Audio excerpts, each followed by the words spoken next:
Ya, sugeng ngejeng semuanya, kembali lagi di YouTube channel My Podcast. Bersama saya, Dana Eswa.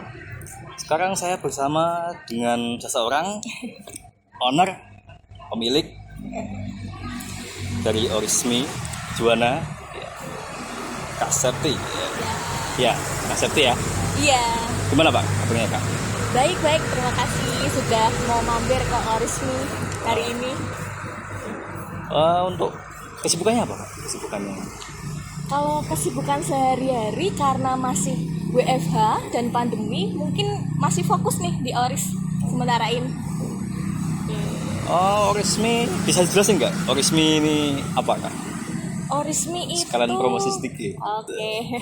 Orismi itu kedai mie baru yang ada di Juwana. Aslinya kita sudah lama, sudah dari tahun lalu. Karena pandemi kita membuat Orismi tadinya di jalan, kita pakai gerobak gitu. Oke. Nah, baru 3 bulan kemarin dari tanggal 5 Juli kita open kedai Orismi supaya teman-teman yang beli mie kita bisa nongkrong, bisa makan di tempat seperti itu. Oh, seperti itu. Jadi Orismi ini dulu gerobakan gitu ya? Iya, kita gerobakan, kita kemana-mana. Kalau minggu pagi kita ke alun-alun, kita jualan ke sana, kita sambil promosi gitu siapa yang mau beli mie. Itu dengar-dengar kan Pak? Apa dari orang-orang ini kakak gak sendiri? Iya, nggak sendiri dong. Kalau saya sendiri nggak bisa saya. Sama suaminya? Iya, sama suami saya. Jadi suami saya itu yang masak full di situ. Setiap menunya suami namanya Mas Rizky, dia yang bikin semua menu. Sekarang kan nggak cuma mie nih, kita juga ngembangin minuman kayak coklat, terus kemudian susu, terus ada lagi Susu, frappe. guys. Gitu sih macam-macam sama cemilan biasa. Okay. Biar nongkrongnya makin lama kalau mau di Oris. Gitu ya. Untuk Kak Rizky sendiri ini dulunya itu bakat alami atau gimana? Atau mungkin Sepertinya bakat alami. bakat alami? Tapi bakat alaminya telat kalau ketemunya gitu. Jadi dia dulu nggak tahu bakatnya apa. Bakat masak juga barusan ini dia bikin mie di situ. Sebelumnya kan memang dia anak kuliahan ya. Dulu kan memang kita kuliahnya bareng. Ya, betul. Ketemunya juga di kuliahan tuh. Kita full karena jurusannya beda. Jurusannya sama, tapi konsentrasinya di masak itu baru-baru ini aja. Oh gitu. Tapi memang hobi sih, Mas Rizky ya, bukan saya ya. Oh berarti dulu yang Kak Rizky itu yang bagian masak, Ya. terus Kak Septinya bagian makan atau gimana? Makan bisa, plating bisa gitu. Tapi gini Kak, aku soal temanya kok bisa mie ini gimana? Kok maksudnya Kak, oh kok nggak geprek atau mungkin minduan atau apa? Kan banyak. Oke. Jadi karena mie-nya itu dicetuskan sama Mas Rizky sebetulnya. Jadi pertama dia kan memang senang masak. Terus sebelum pandemi itu sudah mulai trial coba-coba menu kan. Ya aslinya bukan hanya mie. Bukan ada capcay, tapi cuma itulah selingkup itu nasi goreng itu. Nah pas kebetulan pandemi kemarin itu tahun kemarin, wah kita mau ngapain ya, pandemi itu di Juwana mau ngapain, kan saya kerjanya nggak di Juwana. Ya katanya Jadi, di Semarang. Ya kalau di Juwana nggak tahu mau ngapain, kan rugi juga kan kalau nggak bisa dimanfaatkan. Nah terus habis itu iseng-iseng bikin mie, kemudian kita trial ke orang tua, ke saudara. Oh ternyata masuk nih, ya udah kita coba pakai gerobak itu pertama kali. Nggak malu gitu Kak maksudnya? Enggak sih, Enggak, selagi kita mendapatkan duit yang halal ngapain malu gitu. Motivasi hari ini. Iya. Gitu. Lalu apa ini Kak? Maksudnya suka dukanya ada nggak sih? Maksudnya kan itu kan juga perjuangan banget tau itu. Gubak itu. Terus mungkin ada kalanya itu ada teman-teman yang ngejas atau apa. Kok lu gini? Padahal kan lu kan bisa lebih dari ini, kenapa pakai gubak ini? Oke. Ya. Jadi suka dukanya kalau dibilang suka ya sukanya itu beda deskripsinya sama orang yang setiap bulannya digaji dari kantor sama orang yang tiap hari dapat duit dari usahanya itu beda, rasanya beda. Memang suka ya kalau setiap bulan digaji dengan gaji yang lebih besar, tapi proses mendapatkan uangnya itu, hasilnya itu beda. Karena pas usaha mie ini kita tahu, wah produk saya ini diminatin banyak orang, itu nilai plusnya. Nggak dibandingin sama pendapatannya, bukan ya. Memang pendapatannya mungkin lebih jauh lah kalau sama pengusaha lain, tapi antusiasme pelanggan kita yang kembali lagi beli mie kayak gitu, itu yang menjadi nilai plusnya. Itu sukanya seperti itu. Kalau dukanya memang dari awal kan kita merintisnya pakai gerobak tuh. Nah, pas pakai gerobak kan kita harus cari pelanggan. Iya betul. Pertama dulu di depan jalan besar kita nggak tahu, masih sepi-sepi banget. Paling teman-teman yang nyoba ini nanti istilahnya kalau di Jawa kan getok tular Ya, dari pintu betul. ke pintu. Mereka ini loh beli mie goreng, mie ayam goreng, punyanya Oris, coba. Nah dari situ terus ada yang mampir, nah lumayan nih lagi rame. Terus mungkin dukanya juga kita harus gotong-gotong tuh gerobak zaman dulu. Nggak cuma kalau malam, nggak cuma di Kok sampai malam itu kak? kalau dulu itu memang malam ya, cuma siang kita buka di rumah. Oh di rumah. Ya kita buka di rumah, kalau siang, kalau malam kita harus keluar, itu setiap hari. Terus nanti kalau hari Minggu pagi kita bangun pagi-pagi jam 6 udah harus ke alun-alun kan, pusatnya kota Juwana tuh. Nah kita cari pelanggan di situ. Banyak nggak sih? Ternyata juga banyak, lumayan. Iya. Terus malamnya balik lagi ke jalanan. Seperti itu dukanya. Jadi capeknya itu nggak ketulungan lah, tapi dikembalikan lagi antusiasme pelanggan sama apa yang kita dapatkan itu membayar semua. Berarti saling apa? Berarti antara Kak Septi juga sama Kak Rizky juga saling menyemangati juga ya itu. Iya semangat, mungkin kan karena saya yang bukan tim masak, jadi semua bumbu yang bikin Mas Rizky dari perintilan juga. Aku kan cuma support nih, apa yang bisa aku bantu masak ya aku bantuin masak gitu. Tapi semua ide semua ini sama Mas Rizky. Ya itu kalau ada don capek ya udah pijet gitu. Ya gimana saling menyemangati satu sama lain.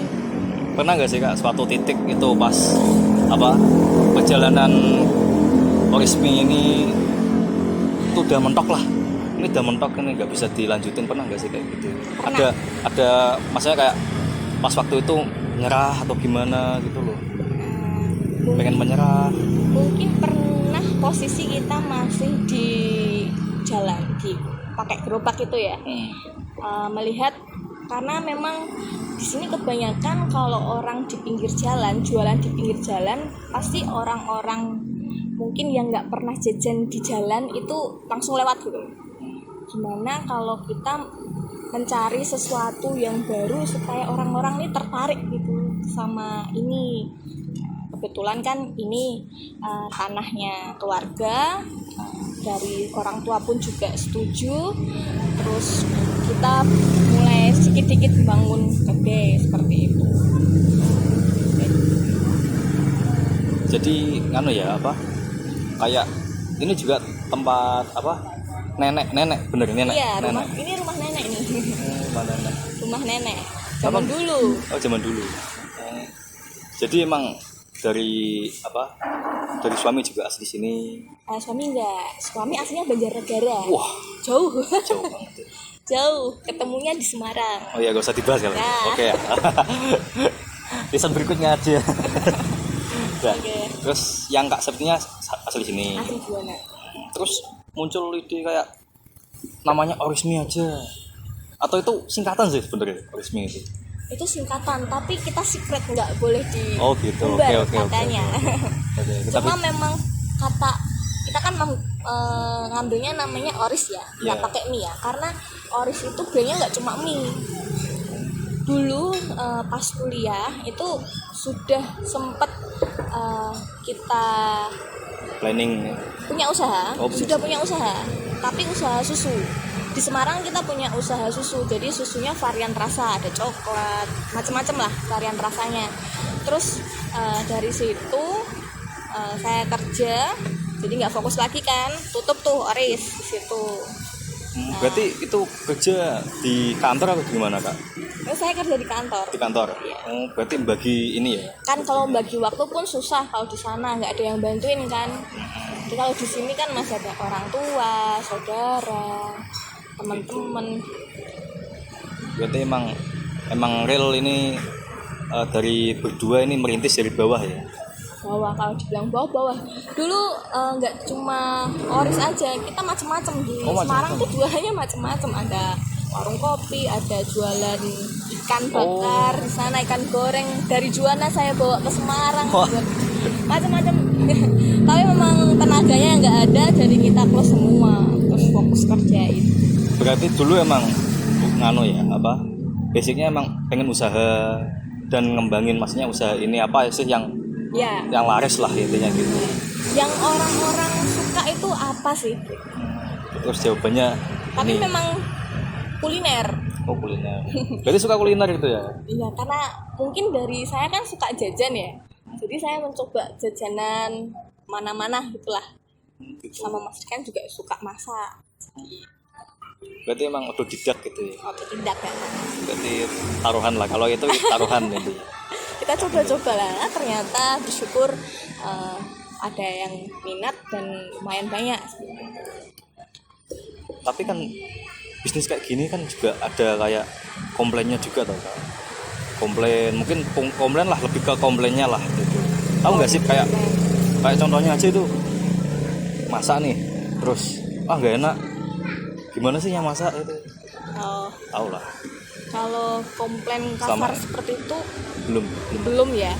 Cuma kan memang kalau ada teman gitu ngasih masukan, minum kebanyakan, kurangin sedikit, atau mungkin kecapnya terlalu banyak, manisan gitu.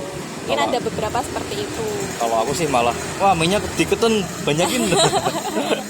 Ya, coba nanti ya kita ngicipin ya. Nanti. Oke. Oh ya, untuk varian menunya apa aja kak di sini kak? Kalau varian menunya kan kita punya pokok menu ya, ada mie, ada cemilan, sama minuman. Okay. Nah kalau mie-nya sendiri itu aslinya original, mie ayam goreng. Kalau orang Semarang namanya mie ayam goreng. Tuh, tapi kita beda bumbu. Nanti dicoba, itu ada topping, ada sosis, ada telur, mozzarella, kemudian juga keju, parutan keju. Mozzarella? Nanti dicoba aja. Okay. Bisa. Aku juga sempat pikir sih kak, maksudnya kayak Oris mie berarti. Kok ada topping Indomie loh, gimana kan nggak tahu juga. Kalau di tempatku tuh kan di Semarang situ kan ada bujo gitu kan. Biasanya kan mie gitu atau kayak gitu bujone, cuman bujonya itu namanya Oris mie gitu kan. Akhirnya kayak gitu aja sih. Ternyata lebih beda. Ternyata penyajiannya juga lebih lebih beda lah, nggak kayak yang anunya itu. Dan untuk pesan-pesan buat kalangan anak-anak muda itu gimana? Kalangan anak muda ya. Oke.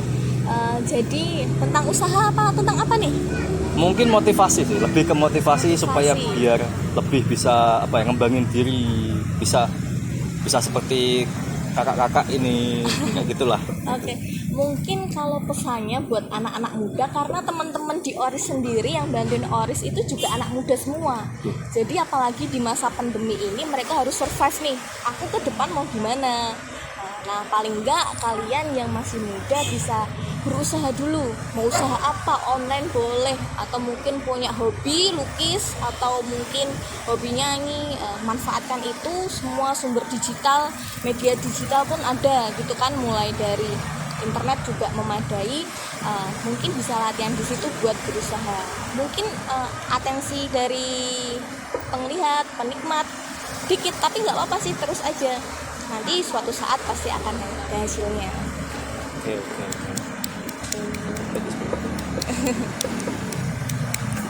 Oke kak, untuk sekarang ini berarti emang fokus sini ya? fokus Orismi ini?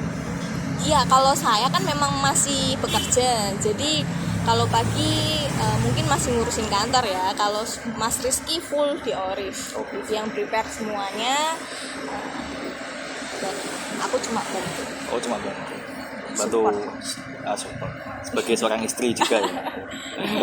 Oke.